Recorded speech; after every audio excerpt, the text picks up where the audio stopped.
What is up, everyone? We are back, and we're just lounging tonight on the Critical Care Lounge. I'm always joined by the ever-handsome Dr. Adam Green. What's up? Not much, Haney. You know, today is episode 15. I can't believe 15. Today we are 15 years old. We're 15 right. episodes old. And I see that you're wearing a hat, but I have a better excuse than you to wear a hat. Let me explain. I'm on vacation. And as you can see, we're not in the studio setup. The light is terrible. The sound is not its usual quality. And my hair is just, I'm not even going to show you. I look like a clown. That's why the hat's being worn, because I'm on vacation. What's your excuse? That's my question. So it's well known. I just try to model all my behavior after you, Haney. I just want to be like you. And so I saw you had a hat on, so I put one on. All right, well, that's fair. That's fair. I'll take it. And Adam, what are we talking about today for episode 15? You know, I think you stated bread and butter. We're going to talk about non-invasive ventilation. I think it's great to talk about advanced topics, but I think getting back to the basics, something we all use. I just want to get an expert's opinion on when to use it, how to use it, what they think about.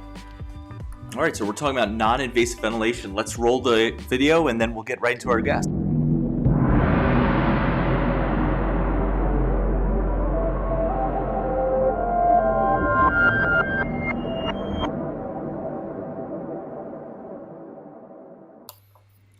Well, as many of you know, every week, well, most weeks we have a guest joining us, and this week we have a very special guest. Adam, will you do the introductions?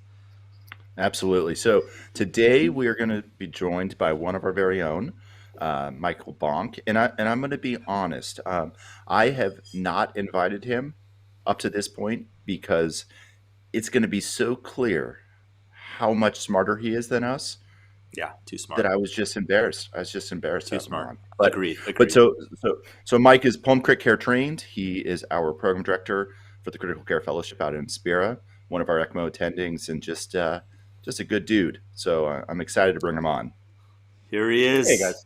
There's the man. That introduction was way too generous. How you guys doing? We're good. Very good. Very good. Great to have you here. Last week it was just Adam and me, or last time it was just Adam and me. Oh, there you go. Now we're rocking the caps, just lounging.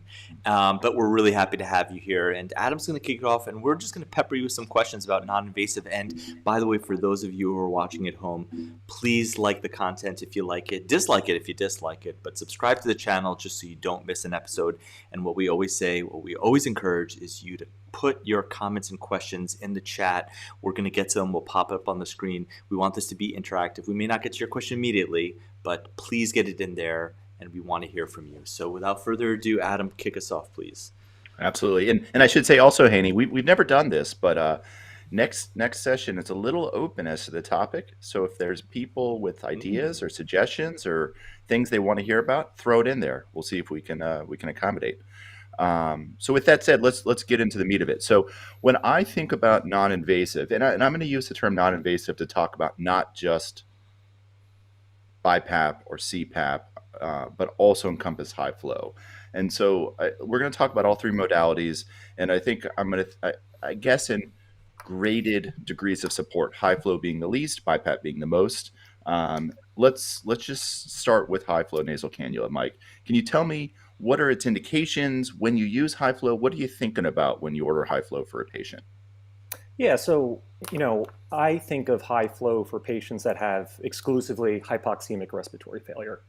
There's different things that you can adjust with high flow. So, you can adjust the FiO2, you can increase the flow, and it also comes with humidified air and a heated coil as well. So you're going to get kind of improved mucociliary function as well with that. So, patients that have hypoxemic respiratory failure due to pneumonia, where they have a lot of secretions, and you really kind of want to stay away from your BiPAP and CPAP, high flow is a really nice modality to use there. Great. Yeah, thanks for that, Mike. Can I ask you, because I think it's one of those modes that some people understand, other people think it's magical. Could you just go over the mechanisms that are definitively shown? And then can you tell us about the mechanisms that people think there are, and then mechanisms where it absolutely has no effect at all, but people sometimes reiterate that mechanism, if that question makes sense to you? Yeah, no, I think so. So like, one of the really nice things about high flow is you know exactly how much oxygen you're delivering. So if somebody is on nasal cannula, you don't really have a good firm understanding of how much oxygen they're getting because they're entraining so much ambient air while they're breathing. So with high flow, you kind of have a closed system. There's thought that there could be some modest amount of PEEP as well that may help with the hypoxemia. I think generally we probably give high flow too much credit for the PEEP. You get about 0.4 to or 0.4 to 0.8 centimeters of water for every 10 liters of flow. So there is some PEEP, but again, it's very, very modest. You get CO2 washout as well, which is nice. So all those areas of anatomic dead space will be washed out of the CO2 and will be obviously more oxygen in those areas. And then kind of like we talked about, that improved mucociliary function. Those are kind of the big advantages that I think of when I think of high flow. Appreciate that. Yeah, just kind of along the same lines. I've always been taught, nasal cannula, what you can do 4 or 5, maybe 6 liters. But when you start going higher than that, it's so dry that you're going to get epistaxis. You can even cause bronchospasm at high rates. So just high flow is not just high flow, it's also heated and humidified, like you said, which is what allows us to go to 40, 50, 60 liters per minute. My question is, I kind of wanted to get a little bit into the CO2 washout because I think this is the probably the best part about high flow that people don't talk about is that, I remember seeing a study. It was patients that didn't tolerate BiPAP, had acute respiratory acidosis, was put on high flow and improved. And that, it was small, but it's still, I think, such an important aspect that gas exchange actually improves. Do you think this is real, or is this just like old wives' tale that we talk about? No, I think it does. Like you were saying, I think a lot of the studies point to that. Cool.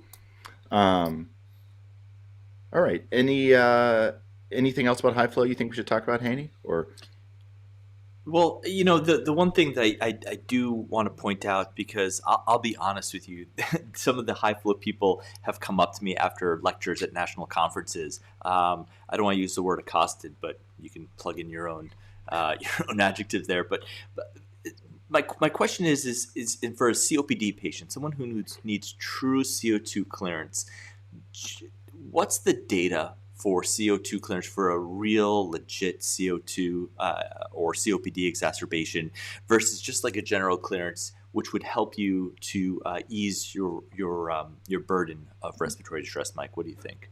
So I think when you look at some of the meta-analysis, there is definitely a decrease in the work of breathing with high flow, but kind of what we were saying about CO2, I think if you're really worried about somebody that has a respiratory acidosis or hypercarpic respiratory failure, I really would be moving more towards my other non-invasive modalities and kind of steering away from high flow. Got it. All right, Adam, do you want to get into that a little bit more? Yeah, I don't know how much more to say. I agree. I think that you have a patient who's primarily hypoxemic. High flow is what I go to, and I like high flow. I use it a lot. I think we've used it more and more in our COVID population. I know I've seen studies that say CPAP or BiPAP is superior in the COVID population, and hopefully it's a thing of the past. But Mike, have you used high flow in the ARDS? COVID ARDS population that didn't quite need to be intubated? Were you successful? How do you support those patients? Yeah, no, I mean, I think, we all had very similar practice patterns, I think. And so especially at the beginning of the pandemic, was using a lot of high flow. I saw those studies too. I was kind of surprised by them. It seemed like some of the thought process was that with using non-invasive in those patients, you're decreasing their work of breathing. And, we'll probably get into patient-induced lung injury later on, but maybe using non-invasive in those patients was decreasing their work of breathing and then decreasing the kind of lung damage that they were causing to themselves. Got it. But Let me ask you. Oh, sorry. Go ahead. No, go ahead. I was saying, especially just high flow in and of itself is just like Adam was saying before. It's just such a more comfortable modality, and it doesn't have nearly the amount of contraindications that you see with non-invasive ventilation. Because really, the only major ones are, there's some concern if someone's had recent surgery in the oropharynx or nasal surgery, and then if you're not able to get the device itself to fit appropriately. But otherwise, there aren't many other contraindications to it. Yeah, I mean, I like to call this, and this is trademarked, so if any of you take this, I'm going to be very upset.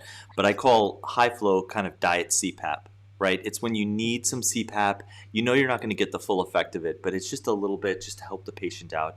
Maybe you're getting a little bit, like you said, a PEEP effect, 0.8 centimeters of water for every 10 liters of flow. But the point is you're getting something that's comfortable, that's helping with oxygenation, but it's not like that tight-fitting mask that's going to generate true CPAP. And since we're talking about it, let's talk about CPAP. Let's shift some gears. When we talk about CPAP, is it a mode that you ever really use in the hospital, or is it something that we just tell our dads to wear to stop snoring? Or us at this point? Yeah, actually. So yeah, no, I mean, I use CPAP all the time. It's kind of, this indications are very similar to high flow. Like I think about CPAP for those patients that have, pure hypoxemic respiratory failure, or those patients that come in with, cardiogenic edema.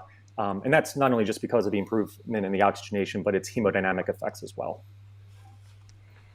Got it. How do you pick Adam, go ahead. How do you pick the number? Does everyone get 10? How do you pick it? I usually, honestly, I usually start at 8. But really, whenever I put someone on one of these modalities, I don't really leave the patient for that first, bit of time to see how they do, because you really want to make sure, especially when you're starting BiPAP or CPAP for work of breathing, you want to make sure that you're actually augmenting their work of breathing and actually they're starting to stabilize. So, you want to be there to be able to make any adjustments in that kind of immediate setting. And then if they already have an indication for CPAP or BiPAP, I'll usually start with their home settings. Yeah, I think that makes sense. I think of it as analogous to PEEP, right? So if I pretend in my mind, I said, if this guy was intubated, what would the PEEP I'd pick? And that's what I do for my CPAP, right? So, if he's huge chest wall or tons of pulmonary edema, and I think, you know what, he's just going to need a little more help, I may go up 10, 12, something like that. And then, of course, I watch the tidal volumes. And so I think you alluded to it, and this is the perfect time to talk about it. Talk to me about P-SILI. Is this real? Are you in the P-SILI camp or in the anti-SILI camp? No. I'll tell you, I'm in it. I'll tell you, I'm in it. So what do you think? I'm a firm P-SILI believer. So, and this is really kind of thinking about those patients that you think have ARDS and you're managing them with non-invasive ventilation. So the idea is that when you superimpose a patient's spontaneous breathing on the already positive pressure that they're getting, you're increasing the transmural pulmonary vascular pressure. And so because of this, they're going to get increased vascular permeability that's going to continue to worsen that lung edema that they already have from ARDS. This is going to impair their gas exchange. Then they're going to get even more increased work of breathing, increased respiratory drive, larger tidal volumes, and then it just kind of continues in that cycle where they get even worsening capillary leak, and it just kind of continues and continues. Got it. Yeah, so just to kind of simplify it for everyone, so it's patient self-inflicted lung injury, and the concept is the same as ventilator-induced lung injury. So you have someone on the ventilator with ARDS, their tidal volumes are more than that 6 to 8 cc per kg cutoff. You're worried about worsening lung injury. So this theory has been applied to those that aren't intubated. And, I think COVID was the real first time we saw actual ARDS in the non-intubated patient. It is a wild phenomenon. And I know this is old news, but I think it's worth discussing a little. And so this is why I always have a preference. I'm always going to pick, if I can pick high flow over CPAP, heck yeah, I'm doing high flow. I'm not putting them on CPAP and increasing the pressure, that.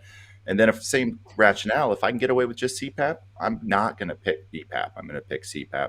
And I sit there, I pick a number, 8, 10, whatever it is. I stare at the tidal volumes for way too long, and then I slowly decrease it. Now, how about sedation? Do you ever put patients on Precedex or fentanyl or morphine to try to limit their respiratory drive, or is this just a recipe for disaster if their tidal volumes are too high? No, I think you can. The first thing I try to do is adjust the pressure to see if I can use that to kind of adjust their tidal volume from that standpoint. But like you said, if they're anxious, if they're in pain, and I can treat them. Again, you also have to make sure that you're not getting them too sedated especially with non-invasive ventilation. That you don't want them obtunded or to the point where they can't tolerate non-invasive anymore. So I think it's a delicate balance. Let me ask By you. adjust, you mean down or up? Adjust, you mean What's that? I'm down, sorry. right? Yes, correct. Yeah, Adjust the so coming pressure down on the down. pressure. Yeah. Yep, exactly. Cool.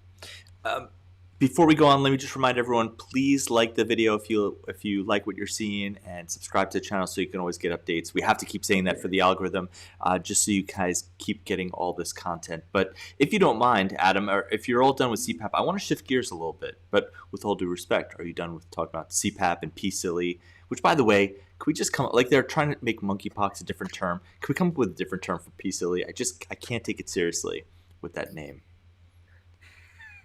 No, We can call it whatever you want, else? man. You're the boss man. No. I mean, so all right. What are Let's you switch thinking? gears now. What are you know. thinking? I don't know. I haven't given it much thought. I just P-SILI every time we talk about it. I just chuckle. It's like I'm just immature when it comes to some things, and I can't take it seriously when we're talking about it. What was the name for your rapid response cholangitis team? We're gonna have to look back. That was We need a similar concept for P-SILI where we all rush to the bedside and adjust the BiPAP. Yes, we need what do we need? Like a peep alert or something? Yeah, peep alert. There you go. The patient needs more peep. We need a peep alert. Yeah, Volutron alert. That's right. All right, let's switch it up. And so we spent a lot of time talking about CPAP. Let's talk a little bit about BiPAP. And people always chuckle when I say BiPAP, but right, the truth is that BiPAP is a trade name. If you want to be academic, you don't want to say Tylenol, but people always give me a hard time on social media. They always say, actually, it's BiPAP, and correct me. Whatever you want to call it, BiPAP, bilevel, or BiPAP. Let's talk a little bit about that and tell me the situations where you'd go to that mode immediately. And I'd also like to know what your initial settings are. And then my follow-up question, just to give you that perspective, is we're going to talk about how do you titrate it? What do you do for your patients? Because I really want to get in your head and know how we go from the initial settings to finding the right settings for that patient. So again, question I have for you is when do you start on BiPAP for your patients? So, for those patients that have pure hypercarbic respiratory failure, or not pure, they can have mixed as well. But definitely, if you're seeing a respiratory acidosis, that's going to be my first modality that I'm usually reaching for. And then as far as the settings, kind of like we talked about with CPAP, if they're on it at home, they already have an indication for it. I'll usually start with those settings, and then. I think it really depends on why I'm reaching for it. So if someone's purely just work of breathing, I'd start maybe 10/5. If someone has a really severe respiratory acidosis, I might be more aggressive. Also keeping in mind that the higher the IPAP, the more likely that they're going to get gastric distension. And so obviously you want to make sure that you want to stay away from anything that's going to cause vomiting in these patients. Gotcha. So let's say we have a patient, pure COPD patient, pure like not a fleck of fluid in the alveoli. This is just a CO2 retention problem. You start on 10/5. Would you ever start on 5/0 for a person like that? I guess it really at that point would depend on what they can tolerate. I would usually go to 10/5, but sometimes even those types of pressures patients aren't going to be able to tolerate. So I think 5/0 would make sense. Basically, whatever you can get them to cooperate with. Tell me when you put them on 10/5. We'll just stay with that schemata for now. You see them. What makes you say they're not doing well? I need to increase their IPAP, their EPAP. Walk me through that decision. What you're doing at the bedside.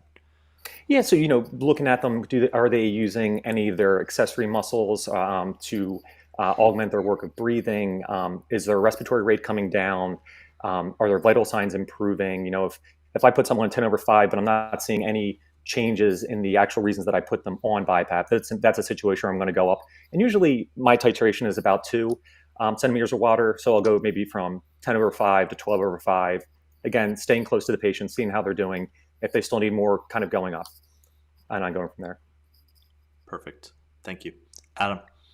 Yeah, I love it. I think it's the same thing I do and I think about, right? So you probably do this. You look at the patient, you have an ABG, you have a bicarb, you kind of think to yourself, what minute ventilation am I going to need?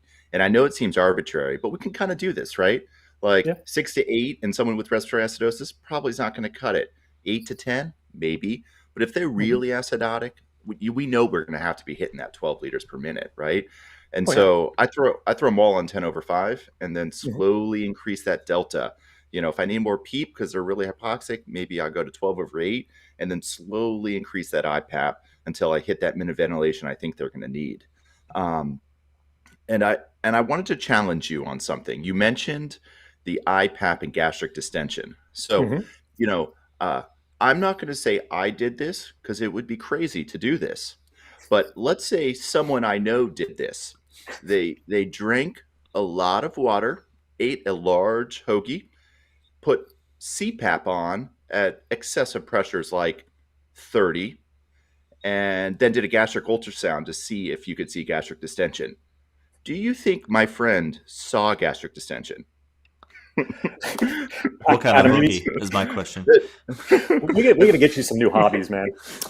By the way, my friend's named Taryn Trott. I think we all met him before. So yeah, so me and an old fellow, this is what we did one night, slow night, and I'll tell you, first off, it was really hard to find our stomachs, but we didn't see anything, and so I Yeah. still maintain that. And if you look at the lower esophageal sphincter, it's like I think it handles a pressure up to 45 centimeters of Hmm. water. So I think you can I think you can eat and you can do really high pressures, and I'm not sure it really can uh, distend the stomach the way that we're worried. But I think it's a reasonable concern. I don't know if you have any Yeah. comments to that, or if I'm just as you say, need new hobbies. No, I think you make a good point, and I obviously with the COVID pandemic, that was something that we were seeing all the time, right? So you have these patients that are on continuous non-invasive ventilation, and they're just not getting any nutrition. And I completely agree with you that I think we can feed these patients if they're able to tolerate a break from the mask, which I was probably one of the obviously one of the biggest barriers that we dealt with. Yeah, yeah. So you do that. You take them off, you let them Hmm. deset, you feed them as much as you can, then you just throw them back on. Yeah. Uh, and the analogy is like people who use CPAP at home, they eat their midnight snack and then put their mask on, Hmm. and they don't take it through it. So assuming your patient's got good mentation, there's no reason not to, right? Yeah, no, agreed.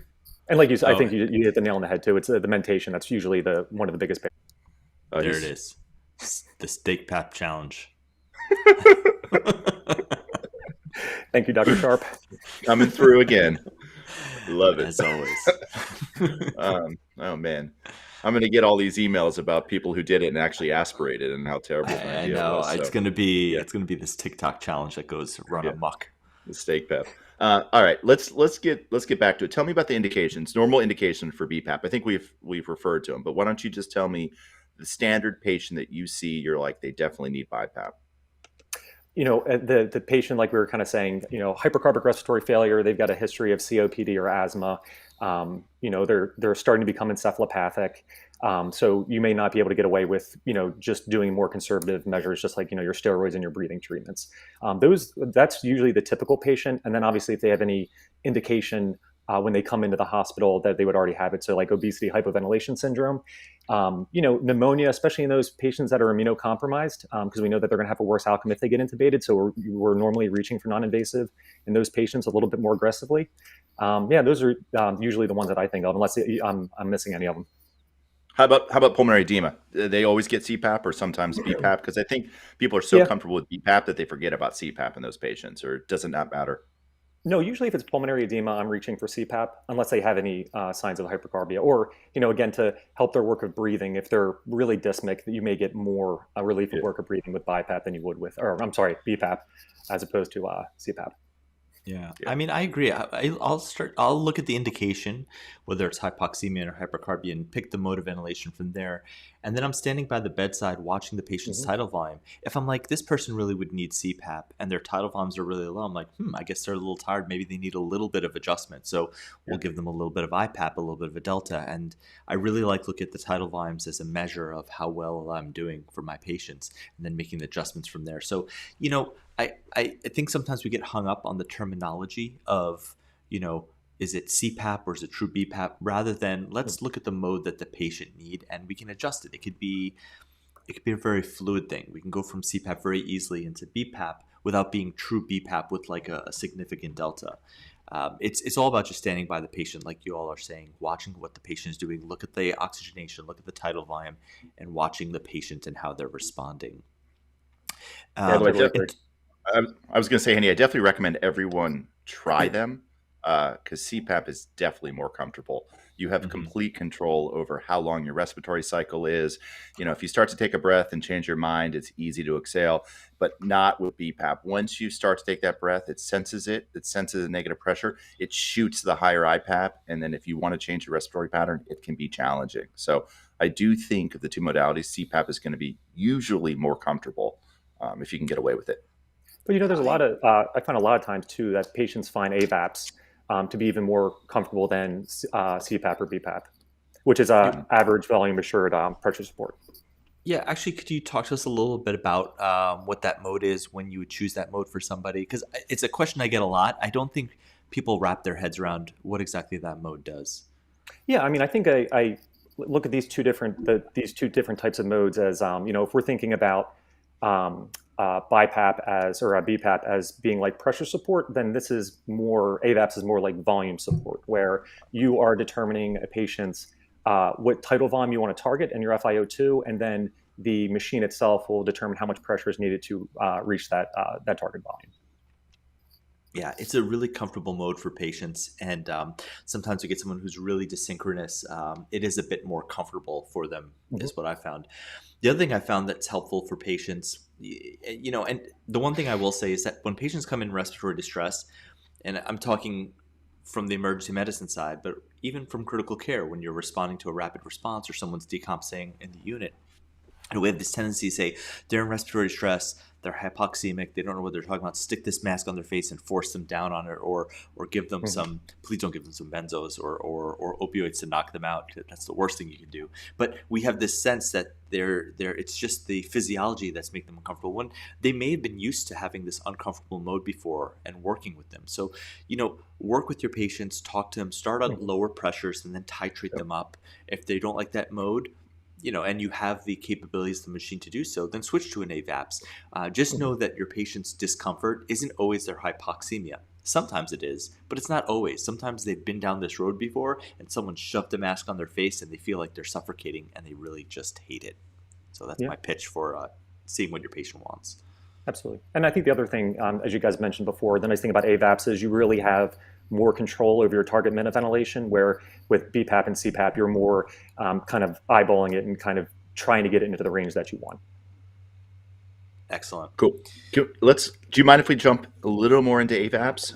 Because I think it's underutilized and it can be confusing for people. So you mentioned volume support. Essentially in AVAPS, you set a tidal volume and the machine adjusts the IPAP to hit that tidal volume breath to breath. Really straightforward.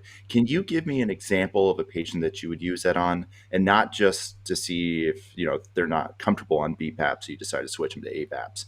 And maybe I'm leading you too much, and if you want, I can just give an example. But do you have one that's kind of like classic that responds to AVAPS? I've found patients if they have underlying obesity, they tend to find AVAPS more comfortable. So that might be a patient population that I would reach for. But that's probably the main one that I would think of kind of right off the bat. Yeah, I agree, right? They're obese. They're starting to get some CO2 narcosis. You put them on BiPAP. Their minute ventilation's 5, 4. You're like, this is just going to get worse. I'm going to have to intubate them. And those are the patients. Don't wait for another ABG. Like if they're hypoventilating and you're already and your pH is 7.1, don't sit around and wait for an ABG and hope it's going to get better. It's going to get worse. You're just going to be in a rougher spot when you decide to intubate them. So those are the ones you switch to AVAPS. You guarantee a minute ventilation, right? And then all of a sudden, you can sometimes turn them around, and then they wake up, they start breathing, and you get away with not intubating. Yeah, absolutely. Let me throw this at both of you because I'm curious to see how you do your reassessments on patients. I'm hearing blood gases on your patients. Do you do blood gases routinely on your patients? If you do, is it arterial or venous? Are you just looking clinically at the patient to see what their mental status is doing? Both. I'm pulmonary trained, so I will always prefer an ABG over a VBG just because of my bias. But yeah, I can see that they have an improved minute ventilation, but usually I want some laboratory evidence that we are seeing improvement. But like you said too, showing the signs that their mental status is starting to turn around and improve is also something you want to make sure that you're keeping an eye on when you're at the bedside. Yeah, Mike, we have a saying on this show. The only thing a VBG has ever done is made me want to get an ABG. Oof. It's pretty accurate. No, man. I think this is another episode. In all honesty, I think we over ABG people. Like, Oh yeah. if their stats good and they're waking up, I don't need an ABG. Like sometimes I'll get an ABG if I really think I want to adjust a minute ventilation. I think I'm making adjustments, but I never act solely on what a gas does, and I think we overdo it. And in all honesty, I think a venous gas in some of these patients that you really just want to know what their acid base status is. I think it can be helpful. Yeah, how about no gas at all in this? Just let me say this, and then you go ahead, Mike. I mean, how about the patient who is just getting more somnolent in front of you, and you're watching the tidal volumes working with that person? I personally feel that there's times where a gas just delays what you need to do anyway. Like you're looking at the person, they're getting more somnolent. It's like, let's get a gas. I mean, you know what's happening, right? You know that person's getting more and more CO2 narcotic. I personally think that you just need to do what needs to get done. But I do, if there is time, I do see some wiggle room to get a VBG to confirm in which direction you go. But I think if you're really looking at the numbers, which both of you are doing, I think in your heart of hearts, you kind of know what's going on. Yeah, absolutely. And like you were saying too, the way the patient looks and how they're responding clinically is much more important than what that actual number is going to be. For sure. Before you ask your next question there, Adam, I just want to give some shout outs because I don't know if you realize that we're worldwide right now. We have people in Vermont lounging. We got people in Atlanta lounging. We got Buffalo lounging. Check this out. We got the Ukraine. Ukraine is lounging. Croatia's lounging. I saw Croatia in there. Yeah. Is that dope? What else? Who else we got? We got another person from Vermont lounging. Drop in the chat where you're lounging from. Let us know so we can give you a shout out. And don't forget to like and subscribe to the channel so you get to see all the shows that we do here. All right, Adam, on to you. Don't be afraid to make up cool places, even if you're not actually there. That's right. I'm actually right now. We will not fact check. Nope. Yep, true. No, we're a non-fact check channel. So, hey, I wanted to throw this out there as the anti-ABG train. Where I trained, and I'm not going to tell you where, there used to be policies that for every extubation, we would get ABG. So you put them on pressure support, you wait the 2 hours, then you get an ABG and decide, okay, it's definitely safe to take them off. And of course, I thought that was nonsense. And we don't do that at Cooper. And I'll tell you, we extubate many more people, and our reintubation rate is no different. So I think, Haney, I think you hit it. I think most of the time ABGs just delay care of what we know it needs to be done. And like you're saying too, I'm sure you've got that patient on a breathing trial. You wait for that ABG, and by the time the ABG actually gets back, maybe you've lost your window, and now you have to put them back on full support. And then you're just delaying them, keeping on the ventilator, and obviously all the complications of invasive mechanical ventilation. Yep. Let's talk about mental status and BiPAP. I put people that are encephalopathic on BiPAP all the time. I think the contraindication's real, but I'm not sure if you're in an ICU with a monitored setting. Now, I don't restrain them and put them on BiPAP, right? That I think is a little dangerous. But what do you do? I mean, do you buy it? What do you think? Yeah, when I think about it, the main thing I'm worried about is their ability to control their airway. So if they're encephalopathic to the point that I don't think they're protecting their airway, and if they, obviously they could vomit, then that is not a patient I'm going to put on non-invasive. But, if, like you said, they're encephalopathic, they're somnolent, but, they'll wake up and then they'll kind of nod off again. But you still feel like if they were in trouble, they could take the mask off, then I'm okay with that. I guess it depends on the indication, like why they're encephalopathic, right? Because if it's from CO2 narcosis, then I'll make you a try. But if it's because they have a big cerebellar stroke, yeah, I'm probably just going to intubate them, right? Yeah, no, that makes a lot of sense. Let's talk a little bit about. What do you think? Yeah, no, I mean, it's a fine line. It's one of those things where the fellows and the residents, they really want to know which patients. To me, what makes encephalopathy is if a person could cough, if they could, make some move to the mask to pull it off. Those are things to me that make me think that the person is altered, but still is able to have a trial of non-invasive. Yeah. And obviously, if it's a trial, we're talking, it's a gradation. every person I look at and I put them on a non-invasive trial, in my head, I say this person has about 15 minutes or this person has about 30. Everyone has a different duration of time. And in that duration of time, I'm going to be as aggressive as possible. The person that's nodding off, that maybe is kind of putting their hand gently to their mask, I might put that person on a very limited duration of a BiPAP trial. The person who's, nodding off, but when you kind of tap them, wake them up, they can suction, they can do all that stuff. They make it a little bit longer to work with.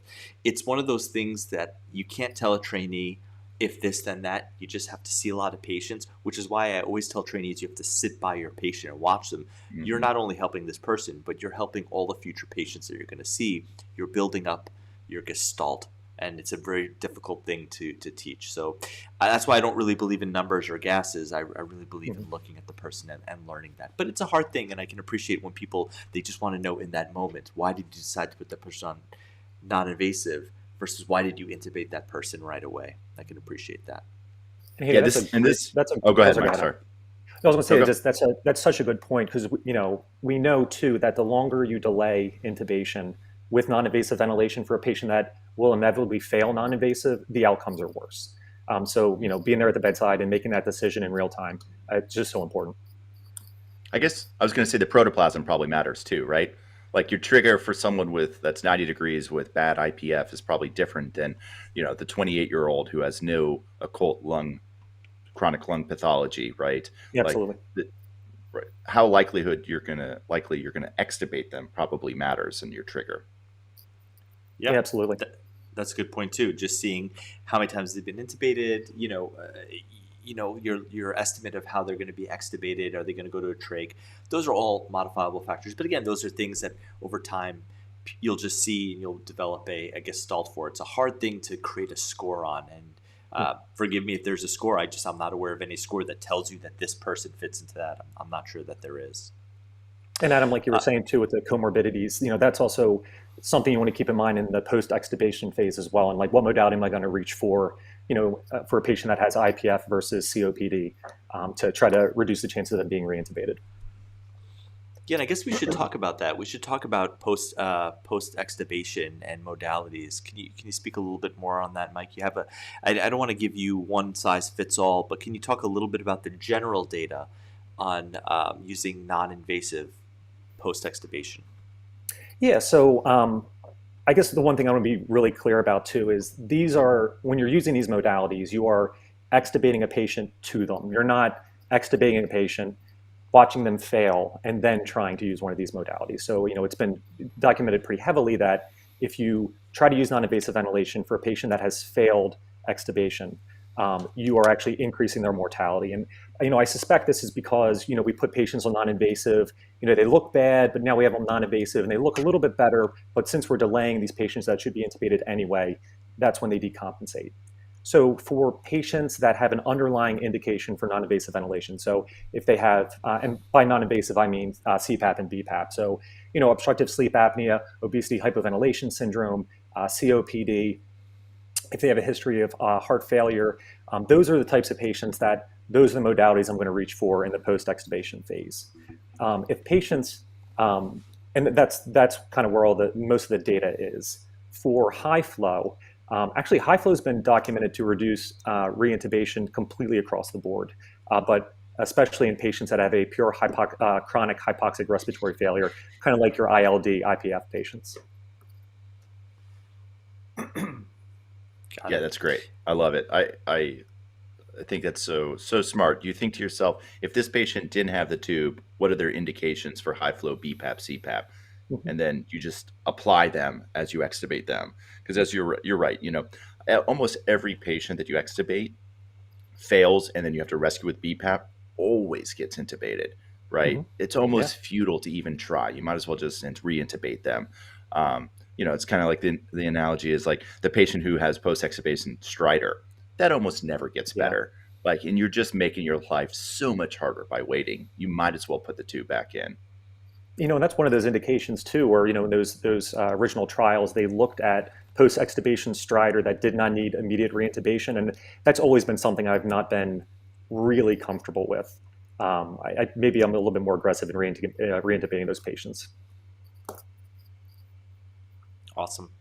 Adam, you got another question? I do, but I'm looking at some of the questions in the chat, and they hit almost all of them. Okay. So I think the only thing I was going to ask is the other, and I think I just want to kind of highlight are there other side effects of BiPAP and CPAP than gastric distension that's worth mentioning? And if it's too vague, then I can be more specific. No, I mean, there's a ton. You worry about mask breakdown around the face, especially Mhm. for patients that are on high pressures. You're going to need a good seal, increased intracranial pressure.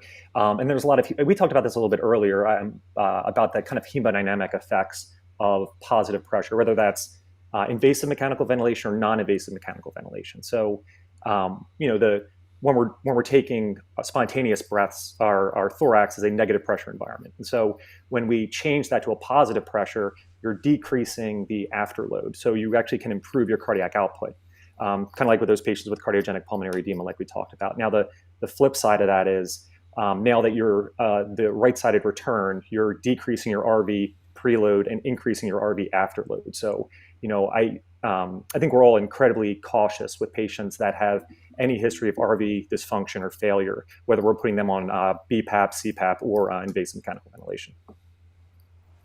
How about raised ICP? P-SILI. Is that? Oh yeah, P-SILI. How about raised ICP? Yes, yeah, that as well. Sorry, I must have left that out.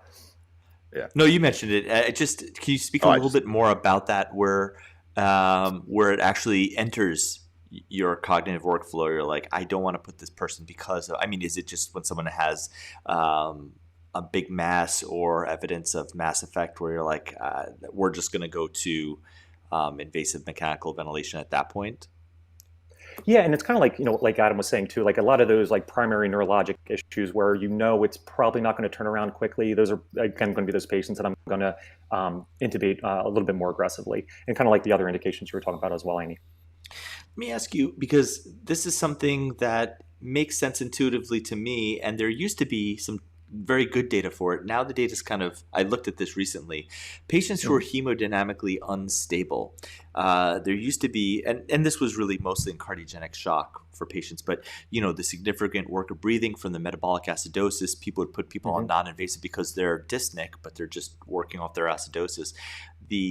The outcomes are much worse with those patients because the thought is that a significant amount of cardiac output is going to the intercostal muscles in the diaphragm to allow that person to. So it's only a matter of time. That cardiac output's better served for other organs.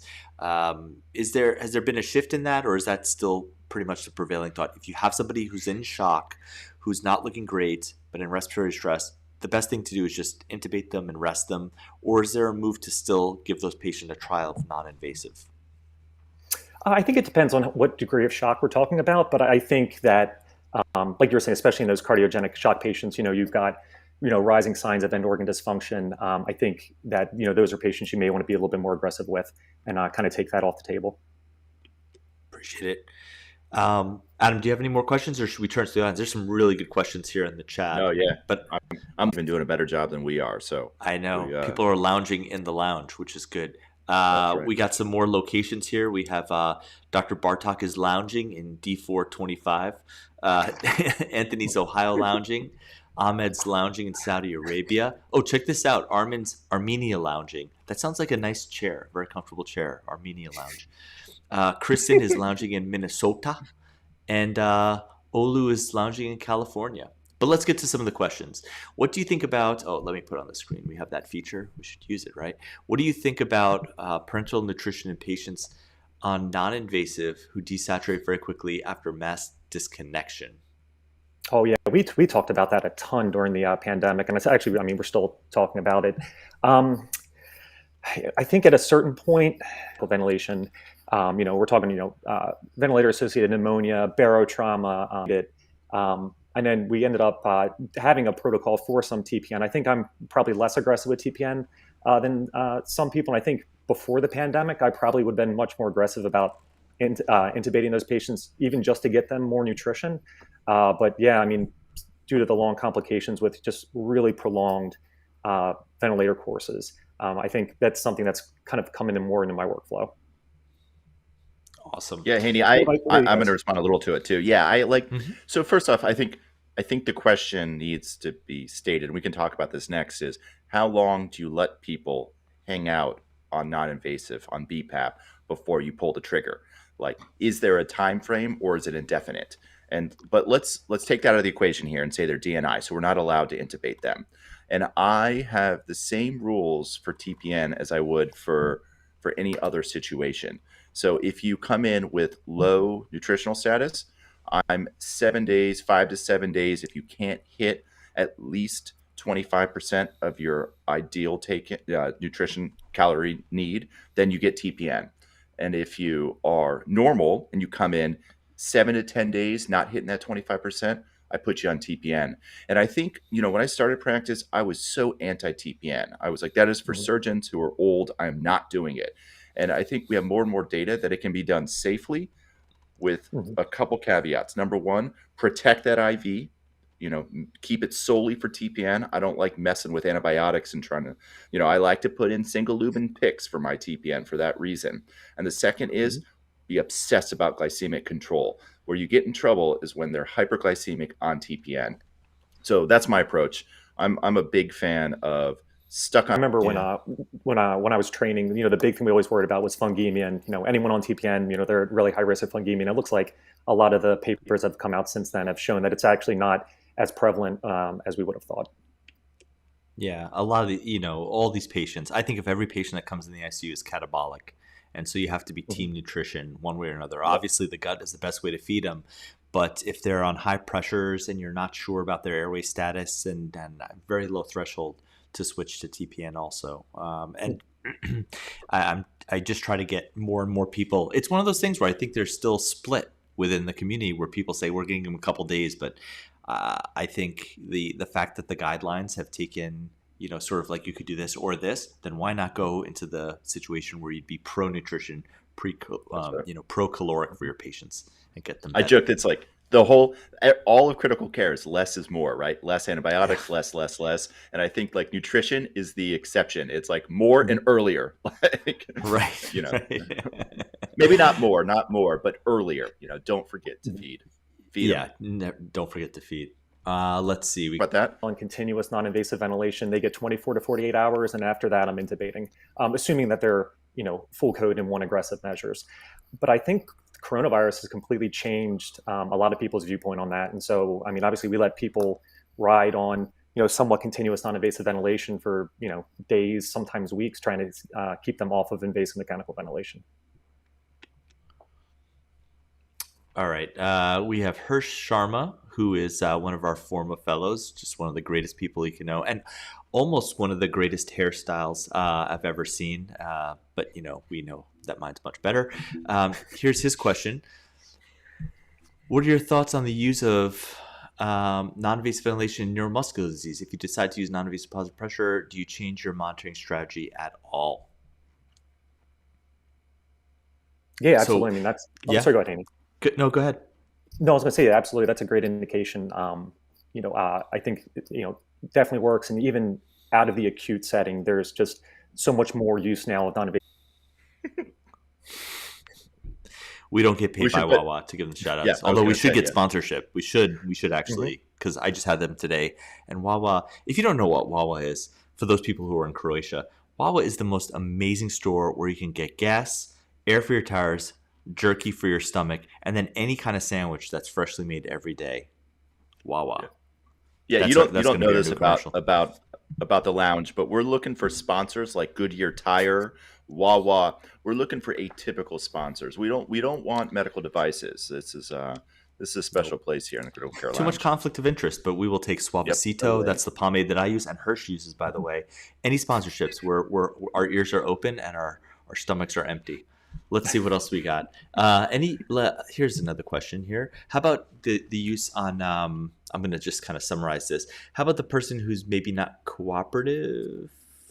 Dexmedetomidine. They're having a conversation there. I guess let me summarize the question that was somewhere up there. The question was, how's your feeling on using some sort of sedative or anxiolytic for somebody who's on non-invasive?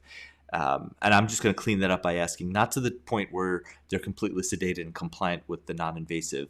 How do you feel about using a low dose in someone like that? Yeah, no, I think that's totally reasonable, and I think dexmedetomidine is a really nice choice because you're not, obviously, you're not impacting the respiratory drive while using it, but can also make them a little bit more comfortable. We were kind of talking a little bit about the potential side effects of non-invasive ventilation, and delirium is definitely one of them. You're generally having that mask is not a comfortable thing, so keeping their anxiety and their pain under control is definitely important. Agreed. Yeah, I like dexmedetomidine. It's probably the only thing that I like to use for patients like this.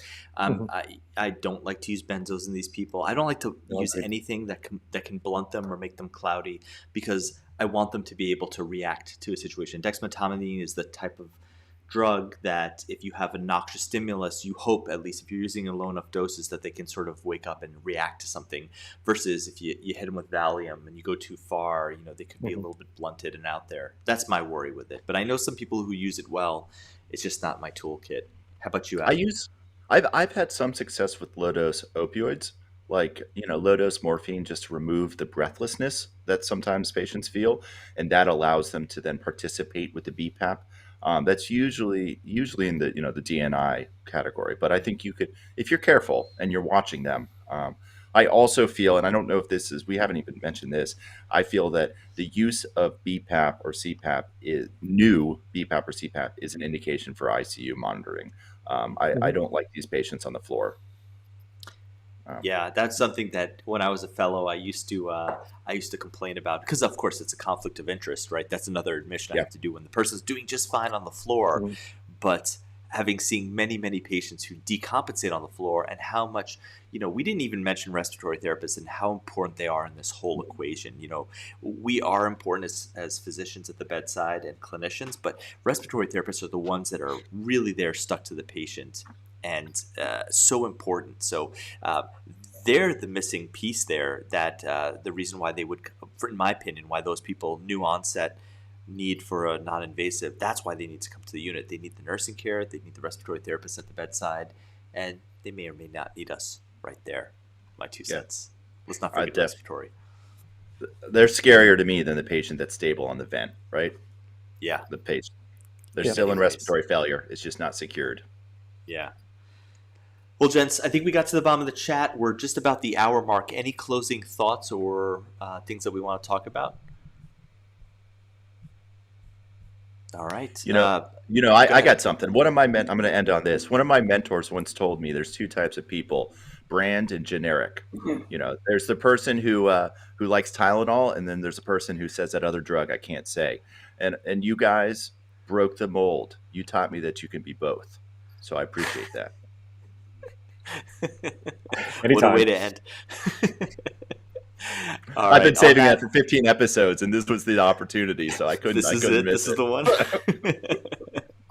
Well, I want to say thank you to Dr. Michael Bonk for coming on here and just gelling with the concept of critical care lounge and giving us your insights. Such a great educator, and really appreciate your time, Mike. Thanks for coming on. Yeah, thank you guys so much. Appreciate the invitation. For sure. And to everyone out there who's all over the world, thank you for joining. Don't forget, if you haven't already, to like this feed, or like I said, if you don't like it, dislike it. Let us know what we do better. Write in your comments where you're calling from. If you're watching this on a replay, write in your questions, because we'll be monitoring this. And don't forget to subscribe to the channel so you always know what updates are there. But with that, I'm going to say goodbye to Dr. Bonk. Thanks for being on. And hopefully we'll get you back here another time talking about something else in that big brain of yours. Anytime, man. Thanks a lot. Thanks, buddy. Adam, let me just tell you something, because I've been watching the feed. That was our biggest show. We had the most people on the feed, the most likes. I don't even know how many the subscriber count up, but that was by far our biggest show. Yeah. And I think it was awesome. The hats. I got to be honest with you. Yep. I think it's single-handedly that. I think so. I mean, it's the only thing we changed. Or maybe it was me being in a creepy-looking room with like crazy shadows behind me. Maybe people thought that it was like the Blair Witch Project, if you know. Bad news. Bad news, Haney. You're not allowed to leave vacation. You must stay there forever. or I'll just have to drive up here every time we need a show. That's right. But no, seriously, for all of you who tuned in, thank you so much. Really our biggest show, and we just hope to keep growing from here. And Adam, you said you put out, you told the audience to pick what they want to do for the next show. Is that right? Well, I was saying if there's a strong desire for a topic, that we would entertain it. Okay. I have some things in mind that we could talk about next time. Nothing committed though. So what do you think? I don't know. Like we haven't done the toxicology episode. I think that would be a cool one. I think neurocritical care is always underrepresented. I think we should do that as well. There's so much. There's burn injuries. There's I mean, good thing that we're young gentlemen and we can do the show for the next 25 years. That's right. That's what I'm thinking. What about you? Yeah, I think talks would be great. I think, the pulmonologist in me, I still want to talk about status asthmaticus sometime. I think that'd be so good. But good one. I think we're a little respiratory heavy right now, so I'm thinking we back off and find another category. Okay. But yeah, we could always go back to heme. I could think of something I could go on and on. That's the good thing about critical care. There's no shortage of topics. So if there's something that you really want us to talk about, put it in the chat. And if we can make it happen, we will make it happen for you, because we want this to be your show just as much as it's ours. And here we go. I have to put it up here because Randy is in the house. Acute decompensated fibrosis. I think that's a good one. Or Breaking Bad news. We haven't done one of those touchy-feely episodes. I don't think at all. We could do that. Maybe that's the one we do. Okay. Yeah. That sounds great. Oh, TBI, someone said. That's also another good one. Someone said TBI, another good one. All right. Well, we got some notes to write down. And in 2 weeks, it's already on our calendar. We just don't know what the episode is. But we will have something for you in 2 weeks. So stay tuned. Look at this. Palliative care, polytrauma, lots of stuff in the chat. So keep writing it down. If you're watching on replay, write down. We'll be monitoring what you're saying. But thank you again, all of you, for being here. We greatly appreciate it. Right now in Croatia, it's probably like 3 in the morning. I'm just guessing, but it sounds right. But we're grateful that you tuned in. I'm grateful for you, Adam. I'm grateful that you wore a hat to make me not feel so bad about my hair. And I appreciate you for that. Thanks, Haney. Love you too, man. Let's get off before this gets weird. Okay, you got it. All right, everyone. You have a good one, and we will see you soon.